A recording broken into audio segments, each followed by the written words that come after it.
The early chapters of Genesis carry a weight of mystery that has captivated readers for millennia.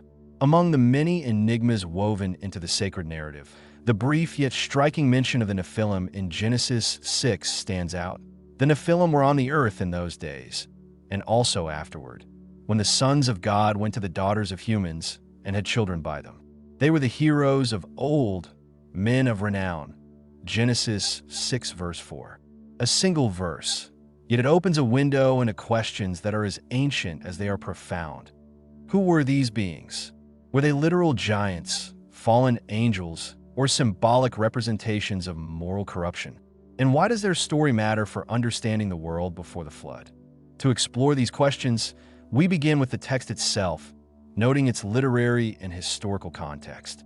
Genesis is not simply a historical chronicle. It is theological narrative shaped to communicate divine truths about God, humanity, and the unfolding of creation. In this context, the Nephilim appear at a critical moment. The earth is becoming increasingly corrupt, human hearts are inclined toward violence, and God is preparing to intervene with judgment. The Nephilim are mentioned in passing, yet their presence signals a disruption, a blending of realms that carries consequences for the moral and cosmic order. Their identity, therefore, is not incidental. It is deeply connected to the larger themes of sin, human responsibility, and divine oversight. The Hebrew word Nephilim has long been the subject of linguistic study and theological debate. Derived from the root naphal, meaning to fall, it has often been interpreted as fallen ones. Some scholars read this literally, suggesting a link between these beings and the sons of God referenced in the passage. Were they angels who transgressed divine boundaries, taking human wives and producing offspring that were extraordinary both in strength and in moral character? This reading resonates with ancient Jewish traditions, including the Book of Enoch, which elaborates on the fall of certain angels, their instruction of forbidden knowledge to humanity, and the birth of mighty giants as a consequence. Other interpretations lean toward a more symbolic or human-centered reading. Some suggest that the sons of God were simply members of a righteous lineage, possibly descendants of Seth, while the daughters of humans were from a corrupt line, perhaps descendants of Cain. In this view, the Nephilim represent the consequences of moral intermingling, the growth of violence and hubris in human society, and the emergence of legendary figures who were renowned not only for physical prowess, but for social dominance and influence. The giants, then, may not be literal in stature, but represent the outsized impact of human sinfulness and ambition, a moral and cultural rather than purely physical phenomenon. Historical and archaeological context adds further depth. In the ancient Near East, tales of mighty warriors, semi-divine heroes, and legendary figures appear across cultures. The Genesis narrative engages with this literary milieu, positioning the Nephilim not as mythic embellishment, but as a theological statement. Human pride, violence, and moral corruption have reached a tipping point, requiring divine attention. In this sense, the Nephilim serve as both historical anchors and symbolic warnings, bridging the realms of physical reality and moral narrative. Theologically, the Nephilim challenge readers to consider the boundaries of divine creation, the nature of human freedom, and the consequences of transgression. If they were the offspring of angelic beings, their existence reflects a crossing of natural boundaries, a violation of the order God established in creation. If they were extraordinary humans, their prominence illustrates the pervasive impact of sin and the way corruption amplifies human capacity for violence. In either case, the story illuminates God's character, justice, moral clarity, and the preservation of the intended order of creation. Examining the broader scripture reveals patterns and echoes that deepen our understanding. Later biblical references, such as Numbers 13:33, recall the Nephilim as giants in the land of Canaan, highlighting the enduring memory of their physical and cultural prominence. These references reinforce the idea that their existence, whether literal or symbolic, marked an exceptional condition in human history. They were beings who, in some form, signified both the potential and peril of human ambition when untethered from divine guidance. Literary context further informs our reflection. Genesis 6 is framed by the narrative of human wickedness leading to the flood. The presence of the Nephilim emphasizes that the moral environment of the pre-flood world was extreme. Humanity had deviated significantly from the purposes for which it was created, and the Nephilim, whether fallen angels or legendary humans, embody the consequences of that deviation. They are not central actors in the flood narrative, yet their mention signals the depth of corruption and the urgent need for divine intervention. Symbolism, too, is critical. The Nephilim represent more than physical stature or mythical fascination.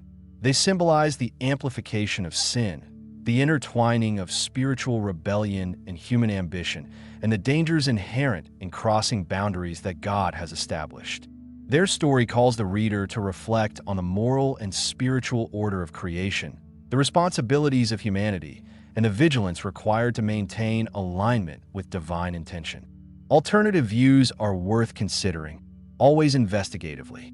Some modern readers speculate about extraterrestrial involvement or literal prehistoric giants, drawing connections to folklore or ancient myths.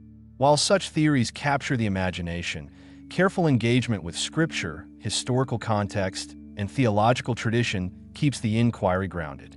The significance of the Nephilim lies not in sensationalism, but in what their story teaches about human nature, divine justice, and the relational dynamics between heaven and earth. From a reflective perspective, the Nephilim narrative invites personal application. Their story reminds us that human choices have consequences, that moral corruption can amplify itself, and that the divine order seeks to preserve justice and life. We are prompted to examine our own lives, communities, and societies.